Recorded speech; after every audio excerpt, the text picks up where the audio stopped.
Welcome to my YouTube channel, One Race, the Human Race, All Human. Today is Saturday, July 31st, 2021. Jesus Christ, our risen Lord and Savior, said in the second half of John 10:10, the Gospel of John, chapter 10, and second half of verse 10, I am come that they might have life, and they might have it more abundantly. Christ wants you to have the best life here on earth. But the first part of that scripture says in John 10:10, the thief cometh not, but for to steal and to kill and destroy. I am come, is what Christ says, that they might have life, that they might have it more abundantly.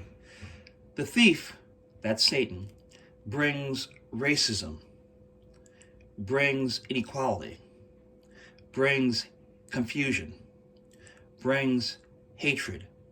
Christ says, love God with everything you have, with your entire being. Love God. Put God first. Put God first. And when you put God first, that means you put what? People first, right? It says in Matthew 22, verses 37 to 40, Jesus said unto him, Thou shalt love the Lord thy God with all thy heart, with all thy soul, with all thy mind. This is the first and great commandment. And the second is like unto it. Thou shalt love thy neighbor as thyself. On these two commandments hang all the law and the prophets.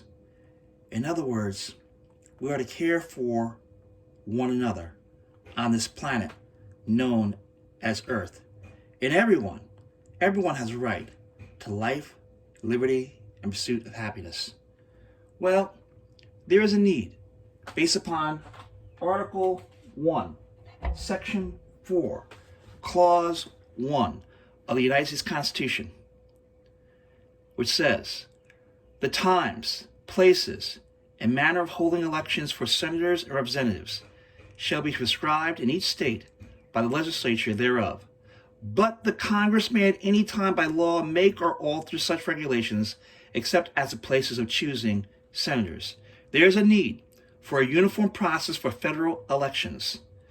And we need an independent, impartial, competent, nonpartisan commission, a tabulation commission of experts to count disputed votes and non-disputed votes.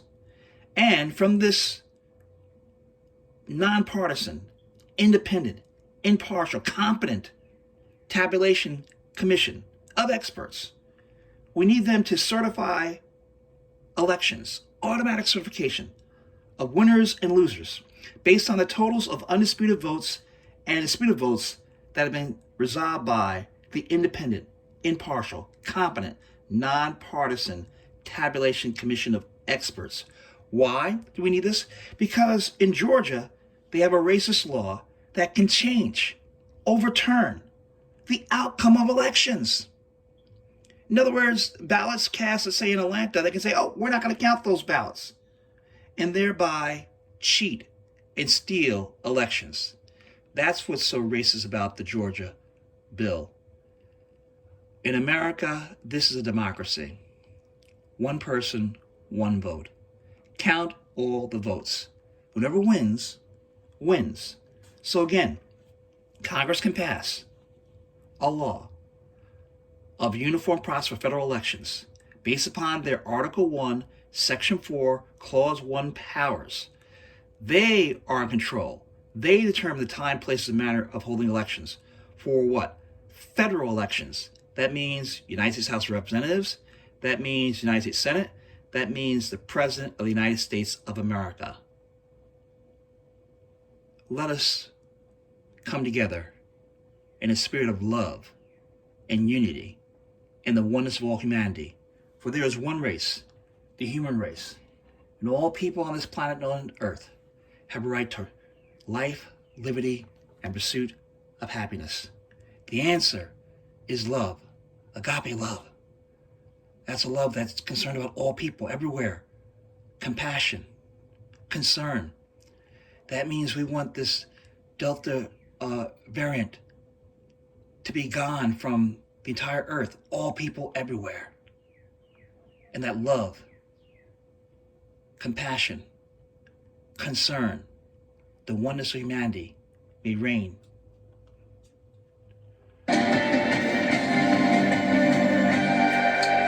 We're going now to the gut-wrenching testimony from 4 Capitol Hill police officers during the House Select Committee's first hearing this week.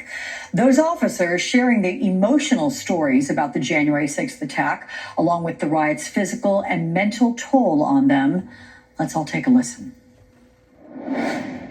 But on January 6th, for the first time, I was more afraid to work at the Capitol than my entire deployment to Iraq. I was grabbed, beaten, tased, all while being called a traitor to my country. I was at risk of being stripped of and killed with my own firearm, as I heard chants of kill him with his own gun. Several attempted to knock me over and steal my baton. One latched onto my face and got his thumb in my right eye, attempting to gouge it out. I cried out in pain and managed to shake him off. The crowd, perhaps around 20 people, joined in screaming, "Boo! F*** it." No one had ever called me while wearing the uniform of a Capitol police officer. Joining me now, Ashley Pratt Oates, communications strategist and board member of Republican Women for Progress, and Zerlina Maxwell, director of progressive programming at SiriusXM and host of the show Zerlina on Peacock. I gotta say, girls, hearing it again, it's almost reduced me to tears just listening to these guys again, these grown men, these brave guys. I mean, they're in, their safety. That's what they do. They're police officers. And to hear them make these retellings in their accounts, it's pretty chilling.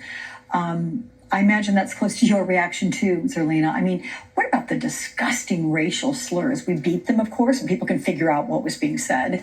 This obviously goes far beyond not liking the results of the election.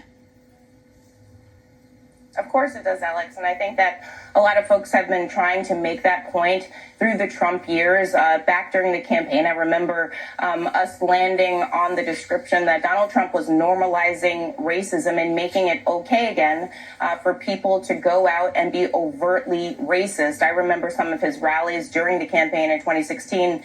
And I remember thinking, this looks like something that should be in black and white, like out of Eyes on the Prize or something. This doesn't look like 2016. And now, 5 years later, I think about those moments all the time, because the culmination of so much of that ugliness and energy was January 6th. And those folks who stormed the Capitol, they weren't just doing that because they loved Donald Trump. They were doing it because of what Donald Trump represents. He basically emboldened white supremacists to storm the Capitol and say, those people of color, that coalition of color that put Joe Biden into the White House, their votes are not legitimate votes. That is essentially what the big lie is based on, Alex.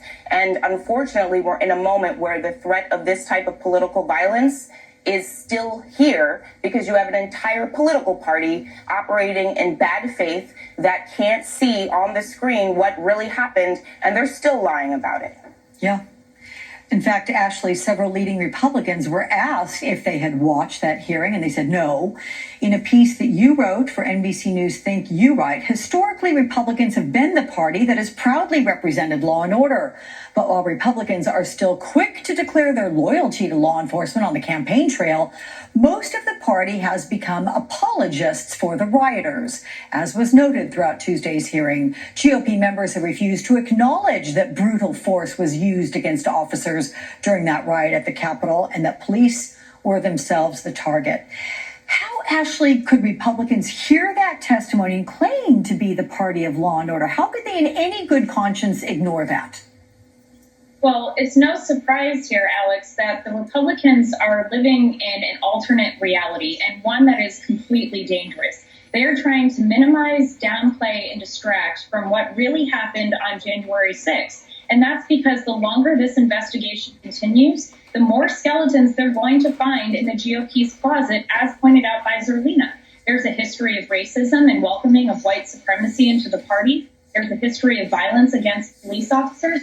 I mean, the very people that we're serving to protect right, who take an oath to protect us, were beaten with Blue Lives Matter flags. Let's picture that for a second.